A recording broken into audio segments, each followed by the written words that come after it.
আরে শফিক বন্ধু, একটা মেয়ে না অনেকদিন থেকে একটা ভালো ডু পার্টনার খুঁজতেছে, আর তোরও তো কোনো ডু পার্টনার নাই, তুই কি তাহলে ওই মেয়েটারে ডু পার্টনার বানাবি? হ্যাঁ বন্ধু, মেয়েটা যদি ভালো হয় তাহলে ওকে ডুও পার্টনার বানাবো। আচ্ছা, আমি ওকে একটা টেস্ট নিব। আমি একটা বড ড্রেস আপ পড়তেছি, এরপরে তুই ওকে ইনভাইট দিবি। ওকে বন্ধু, ঠিক আছে, তাহলে আমি ওর ইনভাইট করতেছি। কি অবস্থা রাতুল ভাইয়া? আপনাকে না বললাম আমার একটা ভালো ডু পার্টনার খুঁজে দিতেন। আরে জান্নাত, আমার কাছে তো কোনো ভালো প্লেয়ার নাই, আমার এই শফিক বন্ধু আছে, ওরও কোনো ডু নাই, তুমি কি ওরে ডু বানাবা? কি বলেন রাতুল ভাই, এই বটকে আমি আমার ডু বানাবো?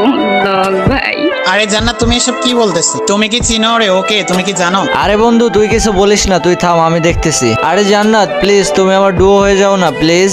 ভাই লল, তোর কাছে কি কোনো ভালো ড্রেস আপ আছে? তুই এসছিস আমার ডু পার্টনার হইতে? ও আচ্ছা, ডুও পার্টনার হইতে তাহলে ড্রেস আপ লাগে, তাই না? আচ্ছা রাতুল বন্ধু, 1 মিনিট দাঁড়া, আমি গ্রুপ থেকে বেরোয় আবার আসতেছি। ও ভাই, বিগ ফ্যান বিগ ফ্যান। আপনি কি আমার ডু পার্টনার হবেন? পাতার নাম পুদিনা, তোমার মতো মেয়েকে আমি